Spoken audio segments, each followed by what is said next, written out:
Now, I'm not a good developer by any means, and I won't admit that. I don't know how to optimize my code perfectly. I don't know all the crazy algorithms. I don't know how to, do individual syntaxes to min-max my performance here or there, and I often find myself creating many bugs in the games I create. But that's okay, because something I've learned again and again and again is that being a perfectionist costs you a lot of time. And time is really the only thing we don't get back. And if you focus on trying to over-engineer and over-make your systems, you're not going to get your game released. And somehow, I don't know how still, I made a game that has sold almost $17,000 at this point. It's over on Steam. You can purchase it now. And it still blows my mind when someone over in my Discord will send me a picture of them playing it, or jump over into the stream and say, hey, Chess Survivors is a great game, and I've had so much fun playing it. And it's a weird feeling, but it's such a cool feeling to be able to look at my game and see what I made.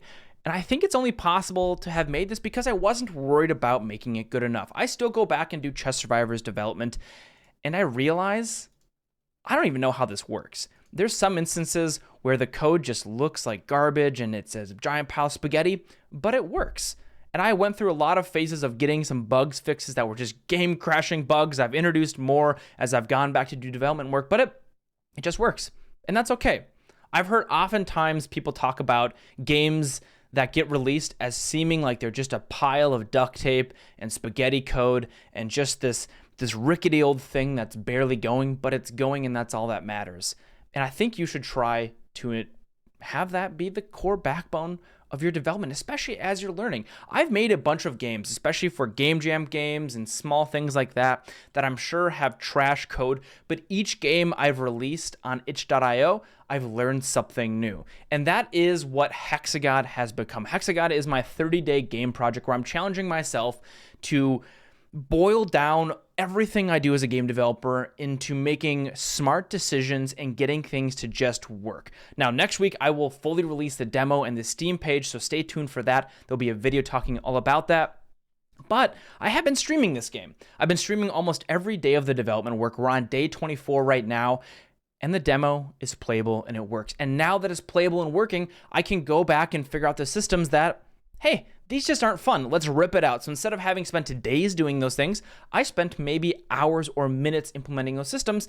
And now that I'm finally getting player feedback, I'm starting to learn, where's the fun of this game? Where is the interesting part? Where is the part that's going to get people to, once they purchase it, to keep playing the game for more hours and keep the game and find the value in the purchase? And that's all I really want to do at the end of the day.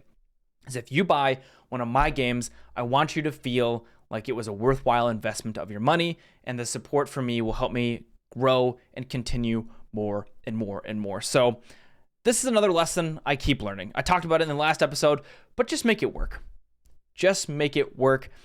It's hard because I don't know where we adopted these policies of not policies, but these thoughts and feelings of trying to make the perfect code that is super clean and never going to have to be touched again, and always going back and tinkering and stuff like that. It's going to bog you down. You're going to waste a bunch of your time implementing systems that might just be thrown away later. So why not just make it good enough for now? And in the future, if you decide that a system is core and needs to be improved or extended or something like that, leave it up for future self to do that. They'll have hindsight and they'll be able to make a better decision than you can in this given moment. And I'm talking as much to myself, Aarimous, as I am to you, the viewer here, but I appreciate you hanging out. I'll be over on the Twitch stream if you want to chat about this idea. I love talking about life and game development. Otherwise, I'll be doing more of this Hexagod development. Again, stay tuned next week for a full release of the Steam demo build. Until next time, I've been Aarimous. Thank you so much for watching. Have a lovely weekend. I'll see you around.